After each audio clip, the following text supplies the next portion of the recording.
November 23 ஞாயிற்றுக்கிழமை. தெரிந்தெடுத்தார். நம்மை தெரிந்து கொண்டபடியே பிரியமானவருக்குள் தாம் நமக்கு தந்தருளின தம்முடைய கிருபையின் மகிமைக்கு புகழ்ச்சியாக தம்முடைய தயவுள்ள சித்தத்தின்படியே நம்மை இயேசு கிறிஸ்து மூலமாய் தமக்கு சுவிகார புத்திரராகும்படி முன்குறித்திருக்கிறார். எபேசியர் 1:4-5-6. கர்த்தர் நம்மை தெரிந்து கொண்டிருக்கிறார். அவர் நம்மை தமக்கென்று மீட்டெடுத்திருக்கிறார். அவர் நம்மை தம்முடைய பிள்ளைகளாகும்படி முன்குறித்திருக்கிறார். கர்த்தர் நம்மை தெரிந்தெடுத்தது எத்தனை மேன்மையானது! ஒருவர் பிரதம மந்திரியாக உயர்வு பெறுவது சாதாரண காரியமல்ல.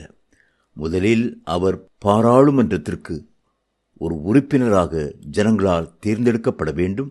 அவருடைய கட்சி அதிகமான இடங்களை பெற்றிருக்க வேண்டும். சக உறுப்பினர்கள் அவரை தேர்ந்தெடுக்க சம்மதிக்க வேண்டும்.